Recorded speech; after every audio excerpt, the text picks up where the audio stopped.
হয়ে যাবে। এবং এক্ষেত্রে আপনাদের জেনে রাখা দরকার, আগে যে ওবিসির ভুল নীতি ছিল সেখান থেকেও আমরা বেরিয়ে এসেছি। আমরা বিধানসভাতে আইন করেছি এবং সুপ্রিম কোর্ট থেকেও এক্সিট নিয়েছি। তাই আগামী দিনে নিয়োগের ক্ষেত্রে কোনো সমস্যা থাকবে না। আমরা বিশ্বাস করি বাজেটে মাননীয় অর্থমন্ত্রী যে ঘোষণা করেছেন, এই 12,000 শিক্ষক শিক্ষিকা নিয়োগের পরে আরো অন্তত 38,000 অর্থাৎ এই অর্থবর্ষে ধাপে ধাপে 50,000 শিক্ষক শিক্ষাকর্মী অধ্যাপক অধ্যাপিকা অর্থাৎ শিক্ষা ক্ষেত্রে আমরা ধাপে ধাপে নিয়োগ করতে পারবো এবং অত্যন্ত পরিচ্ছন্নতার মধ্য দিয়ে। অর্থাৎ আমাদের no teacher school, single teacher school এবং বিভিন্ন বিষয়ে যে শিক্ষকদের অভাব রয়েছে সেটা পূরণ করব। এর সঙ্গে আমরা কৃতজ্ঞ 42,192 জন প্যারা টিচারের প্রতি, যারা অত্যন্ত অল্প বেতনে শিক্ষকদের সমান অংশীদারিত্ব দিয়ে আমাদের কোমলমতি ছাত্রছাত্রীদের পড়াচ্ছেন। এই বাজেটে তাদের মাসিক সাম্মানিক 5,000 টাকা বৃদ্ধি করা হয়েছে, যেটা আগামী আগস্ট মাস থেকে কার্যকর হবে।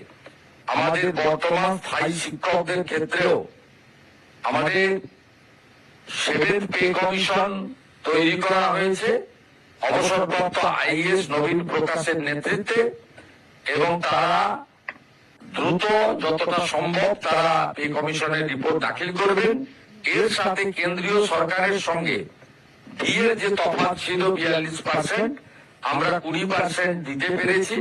অর্থনৈতিক অবস্থা রাজ্যের ভালো নয়, ধীরে ধীরে এই গ্যাপ আমরা মেকআপ করব। এবং আমরা অর্থমন্ত্রককে বলেছি যে পুজোর মাসে ছুটি পড়ার আগে অক্টোবরের বেতনে যদি এটা যুক্ত করে দেওয়া যায়, তার প্রচেষ্টা আমরা নিয়েছি। এই বিষয়গুলো এই কারণে বললাম, শুধুমাত্র বিদ্যালয়, ছাত্রছাত্রী, শিক্ষক শিক্ষিকা নয়, সকলের মিলিত প্রচেষ্টায় বিদ্যালয় পরিচালক ব্যবস্থায় স্বচ্ছতায়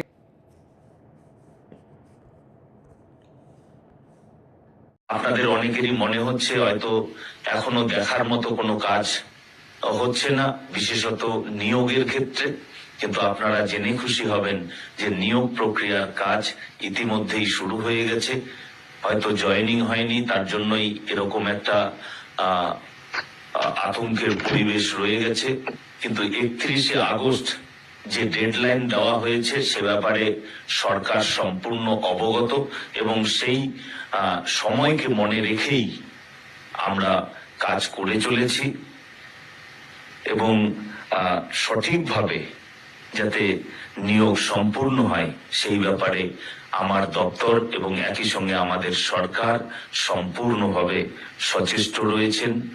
আজকের এই গুরু পূর্ণিমার দিনে সকল গুরুদেবদের প্রতি আমার শ্রদ্ধা, নমস্কার, প্রণাম জানিয়ে আমার ছোট কথা শেষ করছি।